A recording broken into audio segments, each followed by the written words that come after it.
Hello दोस्तों, मैं SK स्वागत करता हूं आपका मैथ्स के इस वीडियो में। दोस्तों, जैसा कि आज जो है हम शुरू करेंगे लाभ एंड हानि, प्रॉफिट एंड लॉस चैप्टर को शुरू किया जाएगा। आपको जीरो से हीरो बनाया जाएगा। आज जो है आज पार्ट 1 होगा। आज जो है हम लोग कुछ क्रय मूल्य, विक्रय मूल्य, लाभ हानि ये सब के बारे में समझेंगे, ये सब क्या होता है। फिर जो है उसके कुछ फार्मूला भी समझेंगे और कुछ प्रश्न भी समझेंगे। इससे पहले हमने और बहुत सारा जो है चैप्टर बता दिया है, जैसे कि नल और टंकी हो गया, टाइम एंड वर्क हो गया, प्रतिशत हो गया। ये तीनों चैप्टर बन चुके हैं, तो आप प्ले लिस्ट में जाकर के जरूर देख लीजिएगा। तो आइए आज शुरू करते हैं। हम लोग सबसे पहले समझते हैं क्रय मूल्य क्या होता है।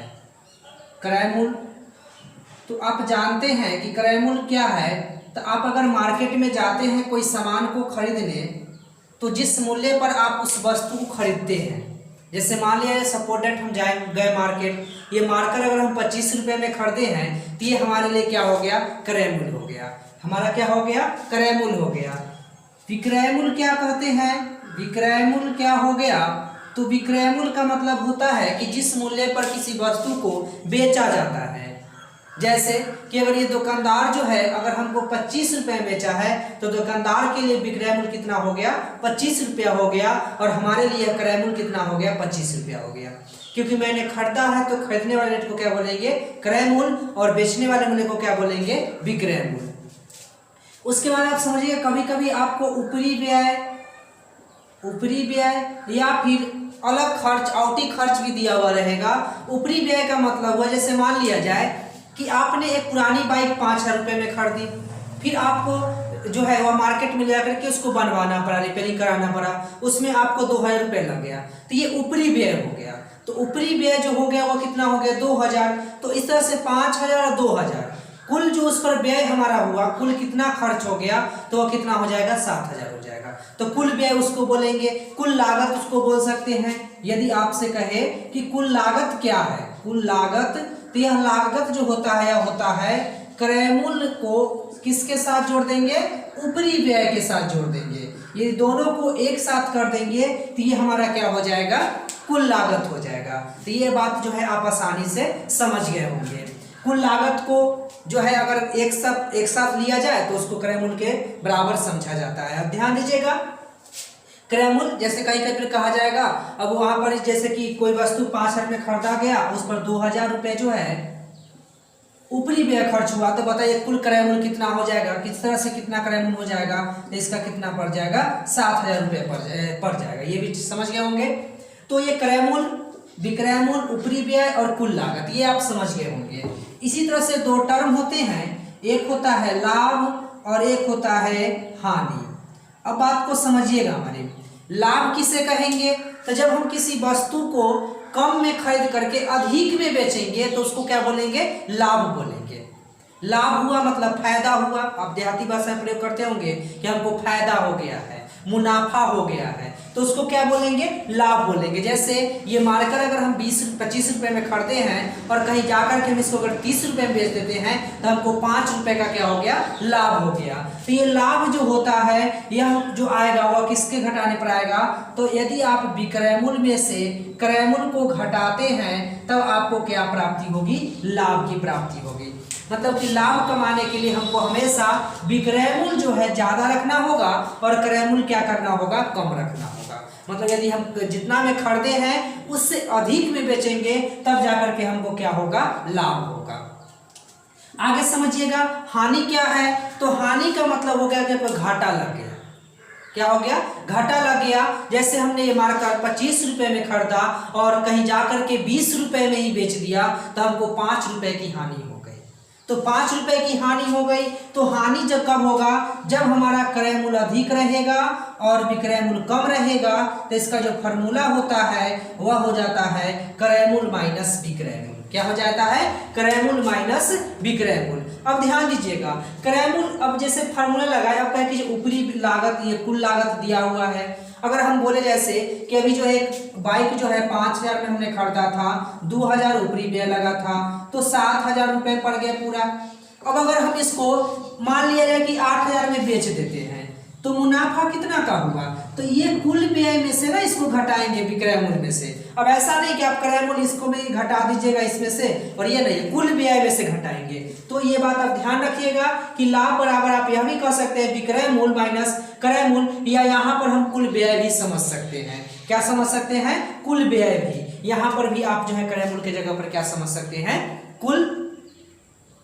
क्या समझ सकते हैं? कुल लागत समझ सकते हैं। ये आप समझ गए होंगे ये सब पॉइंट को। तो क्रय मूल्य किसे कहते हैं? जिस मूल्य पर किसी वस्तु को खरीदते हैं। विक्रय मूल्य किसे कहते हैं? जिस मूल्य पर किसी वस्तु को बेचते हैं। ऊपरी व्यय जो ऊपरी खर्च होता है उसको बोलते हैं, और कुल लागत जो हो गया वह क्रय मूल्य और ऊपरी व्यय को जोड़कर जो आता है उसी को हम लोग बोलते हैं कुल लागत। लाभ हमारा क्या होगा?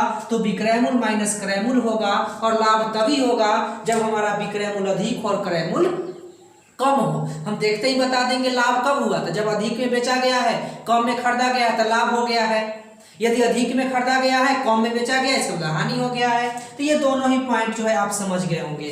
जैसे कि हमने ये आप जो है फॉर्मूला जितना आपको अभी जो लिखाए हम आपको इसको नोट कर लीजिएगा जरूर, ठीक ना। और ये बात जो है आप आसानी से समझ गए होंगे। क्रय मूल्य क्या है इसके बारे में अगर आप लिखना चाहते हैं तो लिख सकते हैं, जो कि हम बोले हैं वो लिख सकते हैं। अब इससे संबंधित कुछ प्रश्न एक छोटा सा समझ लेते हैं। जैसे मान लिया जाए कि राम ने एक प्रश्न ले रहे हैं हम लोग। राम ने 5 पेंसिल 8 रुपए प्रति पेंसिल की दर से खरीदा। 8 रुपए प्रति पेंसिल की दर से खरीदा और उसने 7 रुपए प्रति पेंसिल की दर से बेचा। बताइए राम को कितने की लाभ या हानि हुई है? लाभ या हानि हुई है। अब बात को समझिएगा, बहुत ही आसान है और बहुत ही बेसिक कॉन्सेप्ट। जो छोटा प्रश्न है, जो सबसे छोटा प्रश्न ये हो सकते हैं कि राम ने 5 पेंसिल 8 रुपए प्रति पेंसिल की दर से खरीदा है, तो कुल रुपए उसको खरीदने में कितना लगा होगा उसको हम लोग क्या बोलते हैं? क्रय मूल्य बोलते हैं। हमारा क्रय मूल्य कितना हो जाएगा? तो 5 पेंसिल है, 8 रुपए प्रति पेंसिल की दर से है, तो 8 पचे कितना हो गया? 40 रुपए हो गए। 40 रुपए क्या हो गया? हमारा क्रय मूल्य हो गया। अब बेच कैसे रहा है? 7 रुपए प्रति पेंसिल बेच रहा है। मतलब एक पेंसिल का वो कै रुपए लेगा? 7 रुपया। तो उसके पास 5 पेंसिल है, पांचों अगर बेच देगा तो 7 बचे 35। तो इस तरह से ऊपर जो है विक्रय मूल्य जो हो जाएगा वह हो जाएगा 35 रुपया। अब बात समझिएगा, खरीदा था 40 रुपया में और बेच रहा है 35 रुपया में, तो लाभ होगा या हानि? तो ध्यान दीजिए, क्रय मूल्य बड़ा है, विक्रय मूल्य छोटा है, तो घाटा हो गया ना। आप सोच सकते हैं कि हम कोई सामान मार्केट में ज्यादा में खरीद कर लाएंगे, कम में बेचेंगे तो घाटा होगा। उसी तरह से यहाँ पर भी राम को क्या हो गया? घाटा हो गया, मतलब कि क्या हो गया? हानि हो गया। कितने रुपए की हानि हो गया? तो हानि निकालने के लिए क्या करेंगे? क्रय मूल्य में से क्या घटा लेंगे? विक्रय मूल्य को घटा लेंगे। क्रय मूल्य हमारा क्या है? 40, विक्रय मूल्य क्या है? 35, बराबर हो जाएगा 5 रुपए। तो इस तरह से राम को जो है यहाँ पर ही कितने रुपए की हानि हो गया है? तो 5 रुपए की हानि हो गया है। यदि कहा जाए पर पेंसिल कितने रुपए की हानि हुई है, तो 5 पेंसिल है, 5 से भाग देंगे, पर पेंसिल 1 रुपया हानि हुआ है। बहुत ही आसान प्रश्न था। आप इसको ऐसा भी समझ सकते हैं कि राम ने 5 पेंसिल 8 रुपए प्रति पेंसिल की दर से खरीदा और उसने, मान लीजिए हम इसको बढ़ा देते हैं, 10 रुपए प्रति पेंसिल की दर से बेच देता है। तो बताइए राम को कितने रुपए की लाभ या हानि हुआ? तो अब जो हमारा क्रय मूल्य होने वाला है यह क्या हो जाएगा? क्रय मूल्य तो वही रहेगा 8 बचे 40 रुपया, लेकिन विक्रय मूल्य क्या हो जाएगा? तो 8 रुपए से नहीं, अब क्या है? 10 रुपए प्रति पेंसिल बेच रहा है और 5 पेंसिल है, तो 10 बचे क्या हो गया? 50 रुपए का यह जो है विक्रय मूल्य कर लिया। मतलब विक्रय मूल्य इसका कितना हो गया? 50 रुपए।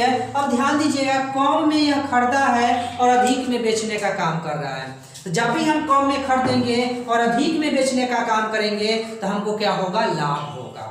तो यहाँ पर लाभ होगा या हानि होगा? तो यहाँ क्या हो जाएगा? लाभ हो जाएगा। कितने का लाभ हो जाएगा? तो विक्रय मूल्य माइनस क्रय मूल्य कर लीजिए ना। विक्रय मूल्य माइनस क्रय मूल्य। विक्रय मूल्य क्या है? 50 और क्रय मूल्य क्या है? 40, बराबर हो गया 10 रुपया। अब ध्यान दीजिएगा, अब जब भी आपको कभी लाभ या हानि निकालना हो तब हम लोग इतना फॉर्मूला नहीं लिखेंगे, डायरेक्ट देखेंगे यहीं पर कि 8 पचे 40 रुपया में खरीदा है और 10 पचे 50 रुपया में बेचा है तो 10 रुपया के लाभ हो गया है, बात खत्म। बनाने की जरूरत नहीं है, 2-3 प्रश्न आप अभ्यास कीजिएगा, आपको भी बनाने आ जाएगा। जो हमारे दोस्त बहुत ही कमजोर है उन सब के लिए यह जो बहुत लाभदायक होगा, तो अच्छी तरह से देखिएगा, ठीक ना। आगे जो है जब ये हो जाएगा लाभ और हानि, तो आप समझते होंगे कि लाभ और हानि प्रतिशत में भी पूछा जाता है कि कितने प्रतिशत का लाभ होगा, कितने प्रतिशत का हानि होगा, ऐसे प्रश्न भी पूछे जाते हैं। तो यहाँ ध्यान दीजिएगा, लाभ प्रतिशत क्या निकालेंगे हम लोग, लाभ प्रतिशत बराबर क्या होगा फॉर्मूला, ये हम लोग समझने का प्रयास करते हैं। तो लाभ का हो जाता है कि लाभ बटा में क्रय मूल्य। अब एक बात और ध्यान दीजिएगा कि जिस पर आपको लाभ होगा, ऐसे तो सदैव क्या होगा, क्रय मूल्य पर लाभ होगा। जो हमने पैसा लगाया है, इन्वेस्ट किया है, उसी पर हमारा लाभ होगा, समझ गए ना। विक्रय मूल्य पर लाभ नहीं होगा। हम वैसा प्रश्न भी जब लाएंगे, ठीक ना, तो उसमें आपको पता चलेगा नहीं विक्रय मूल्य पर लाभ करने से हमको हिसाब जल्दी बनेगा।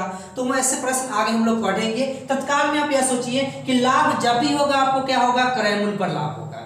अब क्रय मूल्य पर लाभ होगा तो जिस पर लाभ हो उसको हम क्या लिखते हैं, नीचे की ओर लिखते हैं।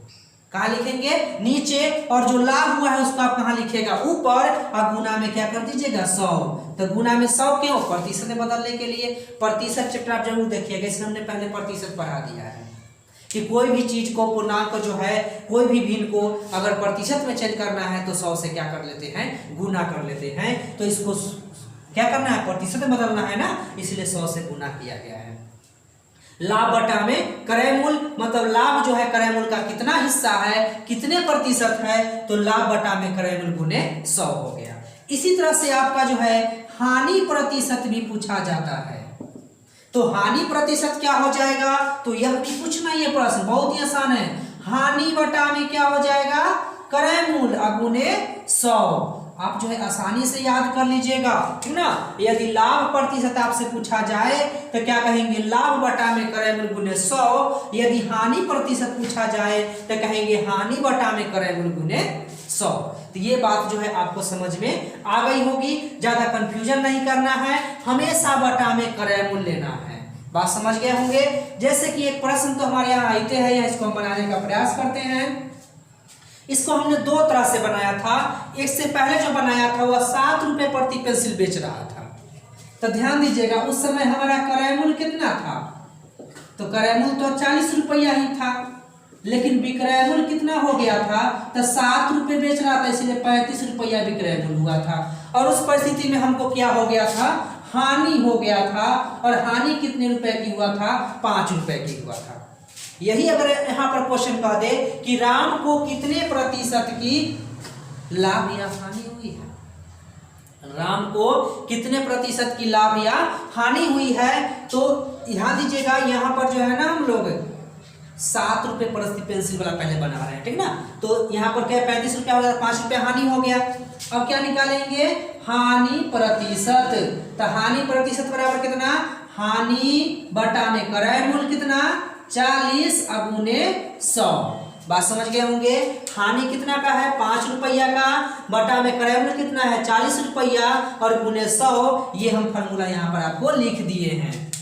अब इसको आप काट दीजिए, 5 8 40 हो जाएगा, 4 से कटिएगा तो 2, 4 से कटिएगा तो कितना हो जाएगा, 25।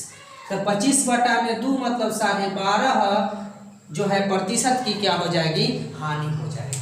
ये बात जो है आप आसानी से समझ गए होंगे। यही दूसरा स्थिति हम क्या बताए थे, दूसरा स्थिति बताए थे, उसमें हमारा विक्रय मूल्य चेंज हो गया था। क्रय मूल्य तो हमारा सेम था, विक्रय मूल्य चेंज हो गया था। विक्रय मूल्य में हम क्या बोले थे कि 10 रुपए प्रति पेंसिल की दर से बेचना है। अगर हम 10 रुपए प्रति पेंसिल की दर से बेचते हैं तो 10 पचे 50 रुपये हमारा विक्रय मूल्य होता है। और उस परिस्थिति में हमको क्या हुआ था, लाभ हुआ था। और लाभ कितने रुपए की हुआ था, तो 10 रुपए की हमको क्या हुआ था, लाभ हुआ था। अब हमको निकालना क्या है, लाभ प्रतिशत। लाभ प्रतिशत बराबर क्या लिखाए हैं, लाभ बटा में क्रय मूल्य गुने 100। बहुत ही आसान है। लाभ कितने का है, 10 का, बटा में क्रय मूल्य तो है ना, है 40 रुपया गुने क्या हो जाएगा 100, ये 0 से 0 काट दीजिए और 25 चौका 100 काट दीजिए, ये क्या हो गया 25% की लाभ हो गया। तो ये जो आपको जो बताया गया है ये बहुत ही आसानी से आप समझ गए होंगे। तो ऐसे प्रश्न जो है आप बहुत ही नॉर्मल प्रश्न है लेकिन एग्जाम में पूछे जाते हैं, ये नहीं सोचिए कि एग्जाम में नहीं पूछे जाते हैं, एग्जाम में पूछे जाते हैं। तो आप इसको जो है बहुत ध्यान से देखिएगा और आगे जो है हम और इससे जो है आगे पार्ट 2, 3 आएगा, उसमें जो है इससे और आगे की ओर प्रश्न जो भास्ट क्वेश्चन पूछे जाते हैं उसको भी हम बताएंगे। तो आज के लिए हम इतना ही रहने देते हैं। कम से कम ये जो है आप पूरा फॉर्मूला याद कर लीजिएगा और याद करने की कुछ है ही नहीं, आप आम जीवन में भी इसका प्रयोग करते हैं। विक्रय मूल्य मतलब क्या हो गया बेचने वाला मूल्य, तो आम जीवन में भी आप इसका प्रयोग करते हैं, ये कोई भाष्ट नहीं है। आप आसानी से ये चीज़ आपको नहीं आता है तो आप किताब की दुकान पर जाइएगा, अगर किताब दुकानदार का 40% छूट देंगे, अगर 30% काट लिया तो आपको कैसे मालूम चलेगा। तो ये सब तो प्रतिशत भी आना जरूरी होता है, जो कि प्रतिशत में आप पढ़े हैं, आप नहीं पढ़े हैं तो जाकर देख लीजिएगा। तो ये सब चीज़ याद कर लीजिएगा और प्रतिशत वाला जरूर देख लीजिएगा, क्योंकि उसका जो फॉर्मूला है ना उससे ही हम डायरेक्ट आपको ये भी बनाने का सिखाएंगे और बहुत ही आसान कंसेप्ट रहेगा, आसान देखते ही प्रश्न बनेंगे आसानी से।